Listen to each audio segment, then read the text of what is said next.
పోరాటాలు నిర్వహించి భారతీయ జనతా పార్టీ రాష్ట్ర ప్రధాన కార్యదర్శితో పాటు జాతీయ స్థాయి వరకు అనేక బాధ్యతలు నిర్వహించి కమిట్మెంట్తో కష్టపడి పనిచేసేటువంటి కార్యకర్త ఎన్ రామచంద్రరావు గారు. చాలామంది ట్రోల్ చేస్తుంటారు అన్న. లక్ష్మణ్ గారు అధ్యక్షుడినప్పుడు గట్టిన ట్రోల్ చేశారు, కిషన్ రెడ్డి గారు అధ్యక్షుడినప్పుడు గట్టిన ట్రోల్ చేశారు, నేను రాష్ట్ర అధ్యక్షుడినప్పుడు చాలామంది ట్రోల్ చేసి నాకు వ్యతిరేకంగా. అంతెందుకన్నా నరేంద్ర మోడీ గారు ప్రధానమంత్రి అయిన తర్వాత కూడా ఈ దేశంలో ఒక ఛాయవాలా ఛాయ అమ్ముకునే వ్యక్తిని ప్రధానమంత్రి చేసిరని చెప్పి ట్రోల్ చేసిన వాళ్ళు అడ్రస్ లేకుండా అందరూ కూడా ఆ పార్టీలే కాలగర్భంలో కలిసిపోయిన అందరూ కూడా. కానీ ఇలా దేశానికి నరేంద్ర మోడీ గారు ఎంత గొప్ప సేవ చేస్తుండో, ఒక శక్తివంతమైన భారతదేశ నిర్మాణం కోసం ఏ విధంగా కష్టపడి పనిచేసారో ఇలా మనం చూస్తున్నాం మనం. అందుకే చాలామంది రామచంద్ర గారు ఏం చేసిరని తెలంగాణ రాష్ట్ర అధ్యక్షుడు చెప్పి చాలామంది అనేక పార్టీలు ప్రశ్నిస్తున్నాయి. వాళ్ళ ఒక మిసైల్ అయినా రామచంద్రరావు గారు ఒక మిసైల్. నాకు కూడా అంతమంది తెలియపోతుండే, ఈ కుంటుకుంటూ నడుస్తుంటే నేను పోయి అడిగిన ఒకసారి, మీరు పోయి అడగండి అన్న ఒకసారి, కళ్ళ నీళ్ళు వస్తాయన్న చరిత్ర వింటే. నేను పోయి అడిగిన, ఏమన్నా ఈ కుంటుకుంటూ నడుస్తావు ఏం రోగం అన్నా నీకు అన్న వ్యంగ్యంగా. ఆయన చెప్తున్న కళ్ళ నీళ్ళు వచ్చినాయి అన్న. అఖిల భారతీయ విద్యార్థి పరిషత్ ఈ చేయి కూడా వంకర ఉంటుంది ఆయన, అది చేయి వంకర ఉంటుంది, కాలు వంకర ఉంటుంది. నేను పోయి అడిగినా, ఏమైందని కూటుకుంటూ నడుస్తావు ట్రీట్మెంట్ తీసుకోండి అంటే, అఖిల భారతీయ విద్యార్థి పరిషత్లో ఉస్మానియా క్యాంపస్లో ఉన్నప్పుడు అప్పుడు ఆర్ఎస్యు పీడిఎస్లో నా మీద దాడి చేసి నా కాళ్ళు చేతులు విరగొట్టిరానా, అప్పటి నుంచి ఇప్పటి కూడా కోలుకోలేని పరిస్థితిలో నేను అవస్థ పడుతున్నా అని చెప్తే ఎంతమంది ఆ రోజు ఈరోజు అధికారం రావాలని అనుకుంటున్నాం మనం. ముఖ్యమంత్రులు కావాలి, ఎమ్మెల్యేలు కావాలి, ఎంపీలు కావాలి, జెడ్పీటీసీలు కావాలి, ఎంపీటీసీలు కావాలి, ఇప్పుడు కోరుకుంటున్నాం మనం. అధికారం రావాలని ఇప్పుడు కోరుకుంటున్నాం. కానీ ఆ రోజు అధికారంలోకి వస్తామని ఎవరు తెలియదు. అధికారం రావాలని ఆ రోజులో కోరుకోవాలి ఎవరు కూడా. ఉంటామా బతుకుతామా సస్తామా తెలియని పరిస్థితి. నక్సలైట్లు పోస్టర్లు వేసారు, వార్నీలు ఇచ్చారు, చంపారు అనేక మంది కార్యకర్తలను, అనేక మంది శవాలను మోసిండు రామచంద్రరావు గారు. ఆ రోజు అధికారం కోసం చూలే. కానీ నక్సలైట్లు దాడి చేసినా, ఆర్ఎస్ పీడిఎస్ దాడి చేసినా కూడా మాకు అధికారం గురించి ఆలోచించకుండా, ఎమ్మెల్యే ఎంపీ కావాలని కోరిక లేకున్నప్పుడు కూడా ఇలా నమ్మిన సిద్ధాంతం కోసం, కాషాయపు జెండా కోసం, కమలపు జెండా కోసం కష్టపడి పనిచేసే గొప్పలన్న వీళ్ళందరూ కూడా ఈరోజు అధికారం రావాలనుకుంటున్నాం మనం. ఆ రోజు కాదని అధికారం రావాలనుకొని హేళన చేద్దాను ఎవరిని కూడా. ఇవాళ గుండె మీద చేసుకొని చెప్పరన్నా ఎంతమంది సిద్ధంగా ఉన్నారు దానికోసం. నేను ఏం చేస్తా పార్టీ కోసం, ఈ దేశం కోసం, ఈ ధర్మం కోసం, ఈ సమాజం కోసం, ఈ పార్టీ కోసం ఈ విధంగా త్యాగం చేసే దమ్ము నాకు ఉంది అని చెప్పి ఎంతమంది గుండె మీద చేసుకుంటూ చెప్తారో ఆలోచించాను ఒక్కసారి. ఎవరికి ఉందని ఆలోచన, ఎవరికి ఉందని ధైర్యం. ఒక్కసారి నక్సలైట్ పోస్టర్లు ఇప్పుడు వేస్తే మూటా ముళ్ళు జరుపుకొని దుబాయ్కి, మస్కట్కు, అమెరికా పారిపోయేటువంటి మనస్తత్వం ఈరోజు సమాజంలో ఉంది వాళ్ళ.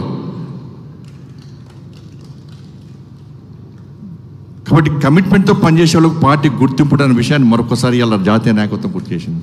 అన్నారు రాష్ట్ర అధ్యక్షుడు కావాలని కోరుకోవడం ఎలాంటి తప్పు లేదు, ఎవరైనా కోరుకోవచ్చు. కావాల్సిన బాధ్యత కూడా ఉంది, ఎవరైనా కావచ్చు, ఏమి ఇబ్బంది లేదు. బాధ్యత అదే, అవకాశం. ఎవరికైనా స్వార్థం ఎవరికి, నేను రాష్ట్ర అధ్యక్షుడిని కావాలి, నేను తెలంగాణ రాష్ట్రంలో భారతీయ జనతా పార్టీ అధికారం తీసుకోవాలని ఆలోచన అందరికీ ఉంటుంది. అధ్యక్షుడిగా కావాలనుకున్న అందరూ కూడా అదే ఆలోచన ఉంటుంది. స్వార్థం ఎవరికి ఉండదు. కానీ అవకాశం ఎవరికొరికి వస్తుంది. అవకాశం వచ్చినప్పుడు ఒక జాతీయ పార్టీ ఒక నిర్ణయం తీసుకున్నప్పుడు కమిట్మెంట్ సిద్ధాంతం కోసం పనిచేసే కార్యకర్తగా, నరేంద్ర మోడీ గారి నాయకత్వంలో పనిచేసే కార్యకర్తగా దాన్ని తూచా తప్పకుండా ప్రోత్సహించి, ఆదరించి, అభిమానించి దాన్ని తూచా తప్పకుండా పాటించాల్సిన బాధ్యత కమిట్మెంట్తో పనిచేసే ప్రతి భారతీయ జనతా పార్టీకి ఉండాల్సిందే, ఉంటుంది కూడా. అది ఇటువంటి పరిస్థితిలో ఇవాళ చాలన్నా, నేను ప్రజా సంగ్రామ యాత్ర చేసినప్పుడు అనేక దాడులు జరిగిన, బీఆర్ఎస్ గుండాలు దాడు చేశారు, కాపాడిండు. కొనుగోలు కేంద్రాలు జరిగినప్పుడు రాళ్ళ దాడులు జరిగినాయి, కాపాడి కార్యకర్తలను. యుద్ధం చేసినప్పుడు, ఆందోళన చేసినప్పుడు అనేక మంది జిల్లా అధ్యక్షులతో పాటు ఒక్కొక్క జిల్లా అధ్యక్షుడు 30 కేసులు ఉన్నాయి.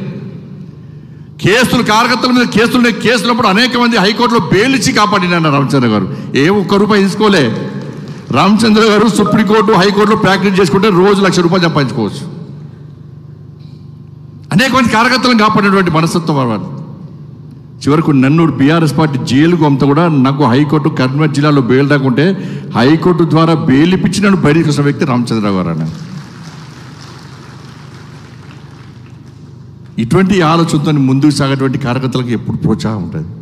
వీళ్ళే కాదు, చాలామంది ఉన్న నాయకులు, చాలామంది కూడా అప్పటి నుంచి ఇప్పటి కూడా సిద్ధాంతం కోసం పనిచేస్తున్నారు.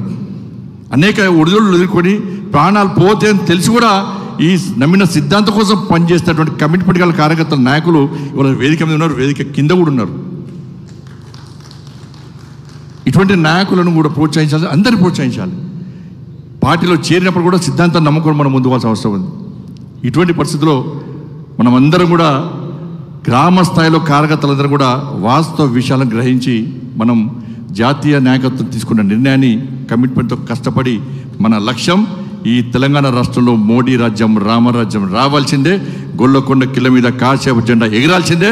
ఆ లక్ష్యం అనేది, ఆ ధ్యేయం అనేది, ఆ సంకల్పం అనేది, దానికోసం మాత్రమే పనిచేయాలి. అధికారం కోసం అధికారం అంటలేను. ఈ తెలంగాణ రాష్ట్రంలో పేదలకు న్యాయం జరగాలంటే, ఈ తెలంగాణ రాష్ట్రంలో భారతీయ జనతా పార్టీ కార్యకర్తలకు న్యాయం జరగాలంటే, ఈ తెలంగాణ రాష్ట్రంలో భారతీయ జనతా పార్టీ అధికారం రావాలని చెప్పి మనం కోరుకుంటాం కాదు కన్నా. అందరికీ ఇచ్చాము అధికారం, అది అవకాశం, అందరికీ ఇచ్చాము అవకాశం.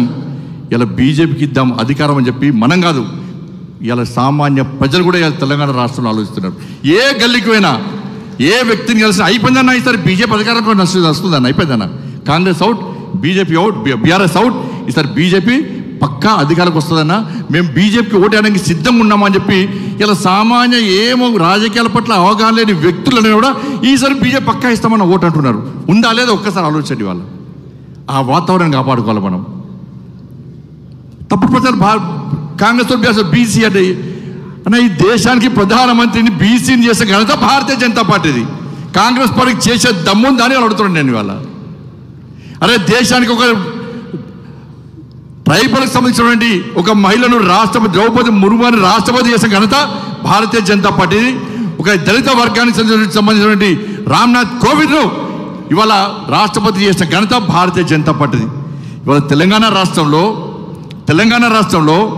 చలపతిరావు గారు, ఈ తెలంగాణ ఉమ్మడి ఆంధ్రప్రదేశ్ భారతీయ జనతా పార్టీ రాష్ట్ర అధ్యక్షుడు ఉన్నటువంటి చలపతిరావు గారు ఒక బీసీ, బండారు దత్తాత్రేయ గారు రాష్ట్ర అధ్యక్షుడిగా బీసీ, మొన్నటనుకున్న డాక్టర్ లక్ష్మణ్ గారు ఒక బీసీ, నేను ఒక బీసీనే.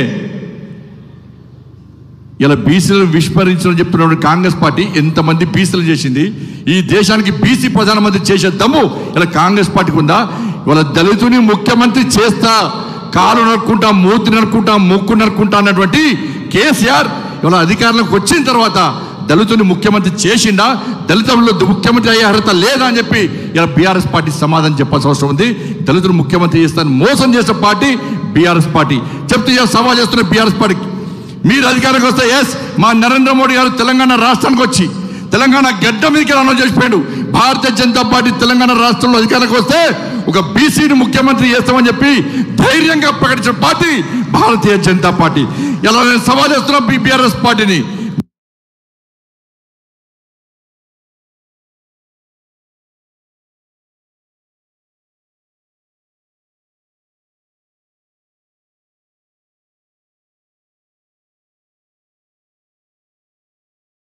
మీరు అధికారంలోకి వస్తే ఈ తెలంగాణ రాష్ట్రంలో బీసీ కొనే పరిస్థితి తెలంగాణ రాష్ట్రంలో.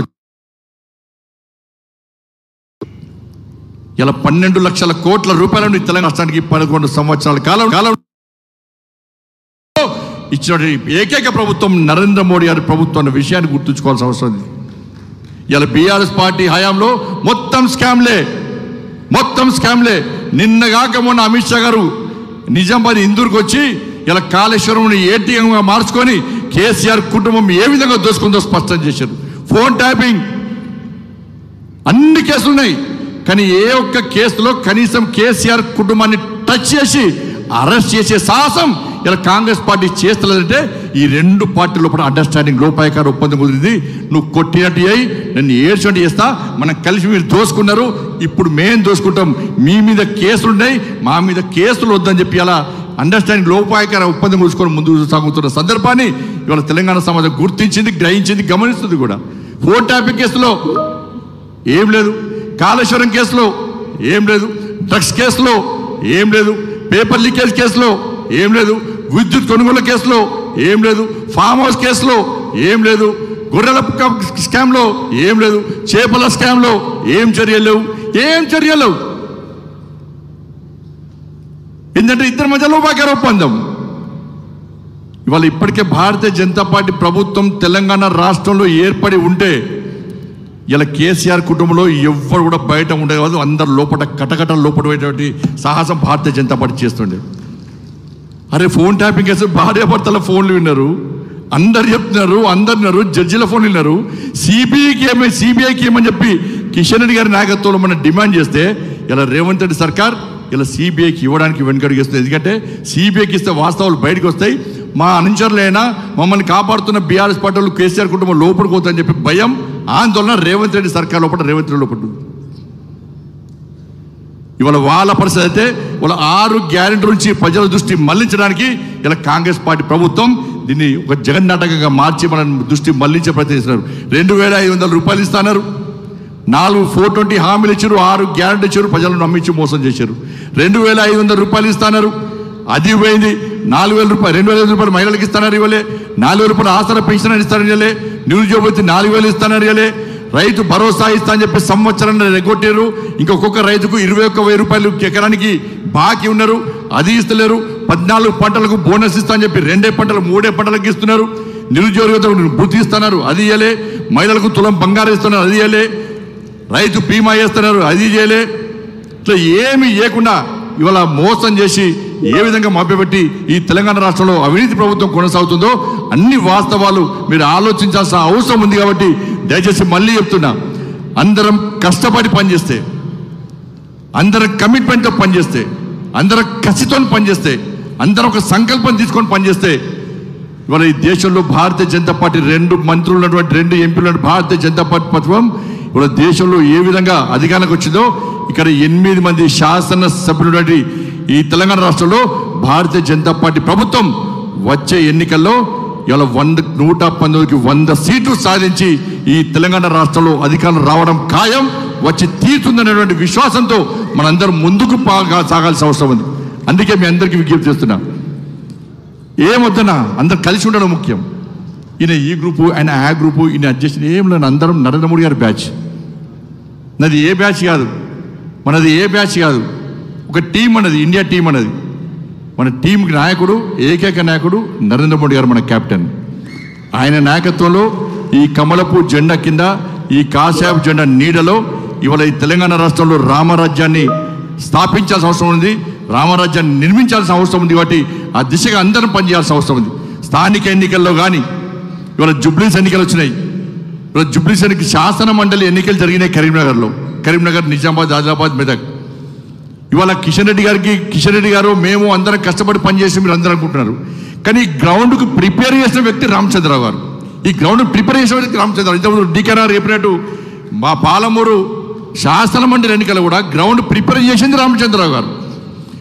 ఇలా సభ్యత్వం ఇన్ఛార్జ్గా ఉండి డ్రైవింగ్ బౌల్ కష్టపడే వ్యక్తి రామచంద్రరావు గారు. కానీ అన్ని కష్టపడే ఆలోచన ఉంది. కానీ ఒక్క రాష్ట్ర అధ్యక్షుడే పనిచేయడు. రాష్ట్ర అధ్యక్షుడు అయిన కథ మన పని అయిపోయింది కాదు.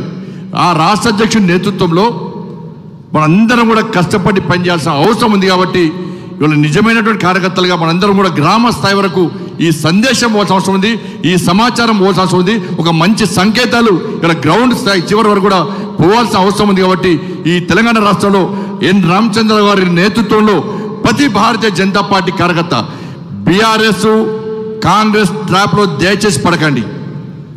వాళ్ళకి కావాలనే ఇలా భారతీయ జనతా పార్టీని గత అనేక సంవత్సరాలుగా అప్రతిష్టపాలు చేసే ప్రయత్నం చేస్తున్నారు. కాబట్టి వాటిని ధీటుగా ఎదుర్కోవాల్సిన బాధ్యత ప్రతి భారతీయ జనతా పార్టీ కార్యకర్త మీద ఉంది. కాబట్టి అందరం కలిసిమెలిసి ఒక టీమ్గా ఏర్పడి నరేంద్ర మోడీ గారి నాయకత్వంలో వాళ్ళ ముందుకు సాగాల్సిందిగా ఈ తెలంగాణ రాష్ట్రంలో ఎన్ రామచంద్ర గారి నేతృత్వంలో రాబోయే రోజుల్లో స్థానిక సంస్థల ఎన్నికలు కానీ బై ఎలక్షన్స్లో కానీ తప్పకుండా మనందరం విజయం సాధించాల్సిందిగా ఆ దిశగా అందరం కష్టపడి పనిచేయాలని చెప్పి విజ్ఞప్తి చేస్తూ ఇంత పెద్ద ఎత్తున తరలి వచ్చి రామచంద్ర గారికి అభినందనలు తెలపాల్సిన మీ అందరికీ కృతజ్ఞతలు తెలియజేస్తూ మరొకసారి రామచంద్ర గారు